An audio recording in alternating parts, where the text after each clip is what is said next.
जहां पर प्रधानमंत्री नरेंद्र मोदी और रूसी राष्ट्रपति के बीच जो शिखर वार्ता हुई है उसके बाद जो रणनीतिक साझेदारी है, सर्वोच्च संस्थागत संवाद प्रक्रिया इसे हम कह सकते हैं। और उसके बाद दोनों ही जो अध्यक्ष थे वो अपनी बात कहते हुए और बहुत ही सरलता से साफगोई से प्रधानमंत्री ने जिस तरह से तमाम बातें यहाँ पर रखी वो बेहद महत्वपूर्ण है, बेहद उल्लेखनीय है।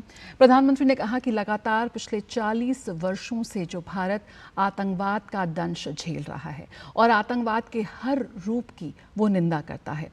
साथ ही उन्होंने कहा जिस तरह से प्रधानमंत्री भारत और रूस का करीब 2.5 दशक का साथ रहा है वो भी बेहद महत्वपूर्ण है। भारत रूस के बीच जो शिखर वार्ता, जो बड़ी बातें निकलकर सामने आई हैं उसको हम आपको बता रहे हैं। पीएम मोदी और रूसी राष्ट्रपति पुतिन के बीच द्विपक्षीय वार्ता की इसी तस्वीरें हम इस वक्त देख रहे थे और कैसे राष्ट्रपति ने कहा कि रूसी राष्ट्रपति पुतिन के सामने प्रधानमंत्री नरेंद्र मोदी ने बहुत ही साफगोई से साफ शब्दों में यहाँ पर आतंकवाद का मुद्दा उठाया। प्रधानमंत्री ने कहा कि पिछले 40 वर्षों से भारत आतंकवाद को झेल रहा है और वो उसके दंश को समझता है, उससे उत्पन्न जो स्थिति है वो दुख है उसको समझता है। भारत के मेक इन इंडिया की वजह से नौजवानों को मिले नए अवसर, इस बात को भी प्रधानमंत्री ने कहा। और जो साझेदारी रही है रूस और भारत की, उसका भी यहाँ पर उल्लेख किया कि कैसे जब पूरा विश्व फ्यूल, फूड और फर्टिलाइज़र की मुश्किलों से गुजर रहा था तब भारत और रूस की मैत्री ने उसे बचाया।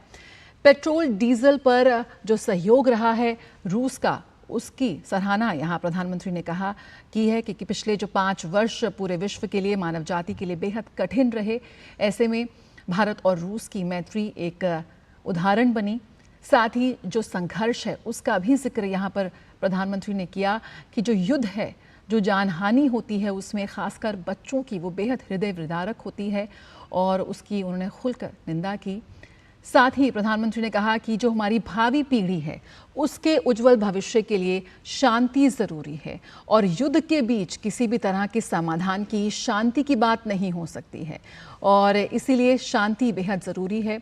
और प्रधानमंत्री ने ये भी कहा कि बहुत खुशी है उन्हें कि रूसी राष्ट्रपति ने बेहद खुले मन से उनसे बात की। बीती शाम काफ़ी समय उन्होंने साथ में बिताया और बहुत ही साफगोई से दोनों ही नेताओं ने बात की विभिन्न मुद्दों पर। और साथ ही प्रधानमंत्री ने कहा कि शांति की बहाली में भारत हर संभव मदद के लिए तैयार है और क्योंकि शांति ही बेहद ज़रूरी है इस वक्त अगर हम भावी पीढ़ी की बात करें। प्रधानमंत्री ने G20 का भी जिक्र किया कि G20 की सफल अध्यक्षता के साथ साथ आज भारत ग्लोबल साउथ की आवाज़ बन चुका है, उनकी आवाज़ उठा रहा है, विभिन्न मुद्दों पर अपनी बात रख रहा है। लेकिन सबसे महत्वपूर्ण है शांति। अगर हम भावी पीढ़ी की बात करते हैं, जिस संघर्ष का इस वक्त पूरी नज़र है भारत के साथ साथ, प्रधानमंत्री ने जिक्र किया कि भारत और रूस के बीच कई वार्ताएं हुई हैं लेकिन ख़ास तौर पर इस दौरे पर पूरी विश्व की निगाहें हैं और सब भांति भांति के इसके अर्थ भी निकाल रहे हैं। लेकिन भारत किसी भी रूप में आतंकवाद की, हिंसा की निंदा करता है और शांति बहाली की अपील और बात करता है। खबरों का सिलसिला जारी रहेगा। इस विशेष कवरेज पर भारत